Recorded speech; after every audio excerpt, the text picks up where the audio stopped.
Ano ang alam mo sa pagiging mahirap? Naghirap ka ba? Doon ako galing. Maipapangako mo ba na hindi ka magnanakaw? Bakit ako magnanakaw? Bakit kami maniniwala kay Willie Revillame? Willie, maraming salamat sa pagkakataong ito. Diretsang tanong, ano ba talagang baon mo sa Senado? Gagawa ko ng batas para sa mahirap. Gagawa ko ng kabutihan para sa mga nangangailangan nating kapuspalad ng mga kababayan. Makatulong sa ating mga kababayang hikahos ang buhay. Yun ang baon ko. Puro kabutihan at walang iniisip na mag-isa, magnakaw at mali ang gagawin. Yan ang baon ko sa Senado. Ano ang nasa isipan mo na ihahain mo pag ikay nahalal bilang senador?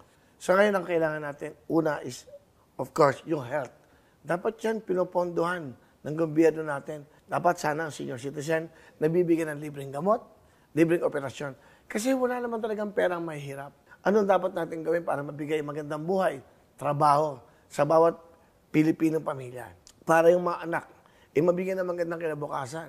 Ako basic kalusugan, trabaho sa pamilya, at edukasyon. Marami ang nagsasabi na pag pumasok ka sa politika, ang bilis mo yumaman. Sila'y gumagawa nun. Sana nakakatulog sila ng mahimbing. Kasi ako nakakatulog ako ng mahimbing. Na wala akong kinakatakutan. Hindi ko sila nanakawan. At hindi ako ganyang klaseng tao. Paano mo narating ang narating mo?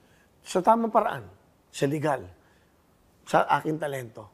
Willie, maraming salamat. Maraming salamat dahil binagalooban mo ako ng panahon. Tito Boy, ikaw na. Hindi, Willie. Ikaw na.